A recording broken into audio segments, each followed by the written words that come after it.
देखिए मैं आज से कोई नहीं, मेरे दो बयान हैं, कहिए तो मैं आपको दिखा दूं। 3 महीने पहले और 10 अक्टूबर को फिर दोबारा मैंने इस बात को कहा था कि ये चुनाव हाईजैक हो चुका है, अब इस चुनाव का कोई मतलब नहीं है। और बिहार में जीत का प्रमाण पत्र एनडीए को पहले ही अज्ञानेश कुमार जी ने मोदी जी को दे दिया है। ये मेरा पहले का बयान है, 3 महीने पहले बोला था।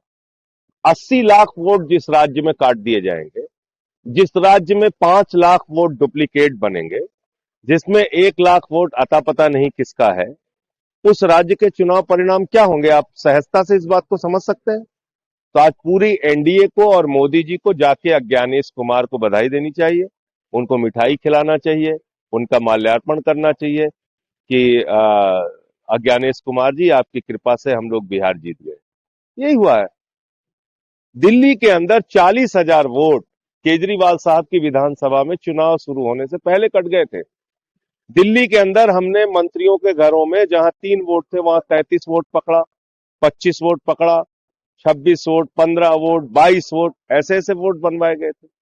जब अलग अलग राज्यों के लोग जाके दूसरे राज्यों में वोट दे रहे हैं, तो क्या चुनाव हो रहा है? क्या चुनाव है ये? तो इसलिए ये तो पहले से ही घोषित परिणाम था। आज उसका इंतजार कर रहे थे हम लोग कि 14 तारीख कब आएगी और कब ये सब चीजें हम लोग देखेंगे। लेकिन बोल मैंने पहले दिया था। इंडिया गठबंधन साथ आम आदमी पार्टी मिलकर चुनाव लड़ती है, हमने तो क्या कर नहीं, देखिए, अब हम उस गठबंधन का हिस्सा नहीं है तो उस पे अब ये सारी बातें करने का कोई अर्थ नहीं है। हम 83 सीटों पे वहां चुनाव लड़े, उसके प्रचार के लिए भी गया और मैंने कहा भी था कि हम प्रचार के लिए जा रहे हैं।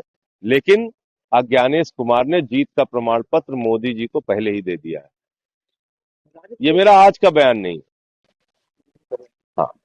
राजद के एक नेता सुनील सिंह, उन्होंने मतगणना के पहले बताया कि अगर हम लोग हारते हैं तो जैसे नेपाल, बांग्लादेश और श्रीलंका की सड़कों पर दृश्य देखे गए थे वो नहीं, इस प्रकार के बयान का मैं समर्थन नहीं करता। क्या चर्चा देखिए, है? ऐसा है, देश सर्वोपरि है।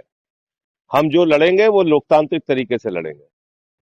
हम यहाँ कोई देश को तोड़ने की गतिविधि पैदा करें देश के अंदर, तो वो चीज ठीक नहीं है। हाँ, ये है कि कहीं अगर चुनाव में गड़बड़ी हो रही है उस पर हम आवाज उठाएं, लड़ाई लड़े, वो तो ठीक बात है।